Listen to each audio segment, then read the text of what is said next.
అందరికీ వరలక్ష్మి వ్రత శుభాకాంక్షలు.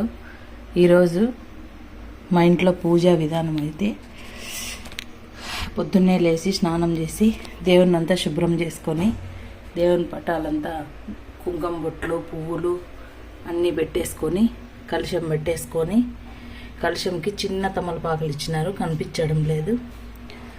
తర్వాత స్టవ్కి ఒక టెంకాయ కొట్టేసి కొబ్బరికాయ కొట్టేసి దీపాలు అన్నీ సిద్ధం చేశాను. సిద్ధం చేసిన తర్వాత ప్రసాదాలు వండినాను. పచ్చి శనగలు రాత్రే నానబెట్టేసినాను. స్నానం చేసిన తర్వాత ఇది పాల పాయసము, ఓన్లీ పాలతో అన్నము బెల్లం వేసి చేసినాను పాల పాయసము. ఇది చిత్రాన్నము, నిమ్మకాయ పులిహోర అంటారు చూడండి, అది లక్ష్మీదేవికి ఇష్టమైంది. 3 ప్రసాదాలు. తర్వాత ఫ్రూట్స్ దానిమ్మ, ఇది సొప్పకాయ అంటాము, యాపిల్, అరటిపళ్ళు ఇవన్నీ అయితే పెట్టడం జరిగింది.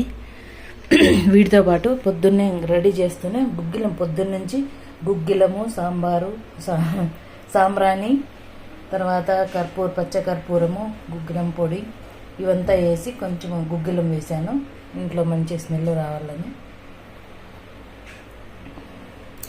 1/2 అవర్ అయింది, ఇలా వస్తూనే ఉంది, మంచి స్మెల్ రావాలని.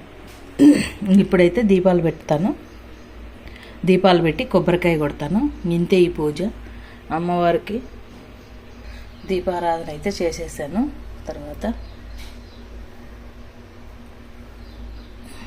అంతే ఫ్రెండ్స్.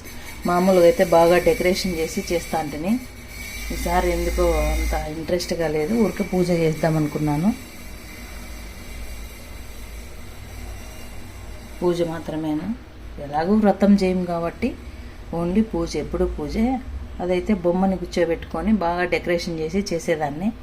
ఈసారి ఎందుకో చేయాలనిపించలేదు, ఓన్లీ పూజ మాత్రమే చేసుకుంటాను ఫ్రెండ్స్.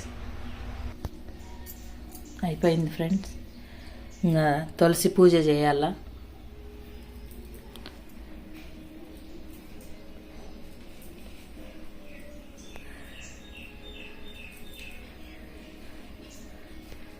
ఈరోజు టెంకాయ విచిత్రంగా పగిలింది, మూతలాగా పగిలింది.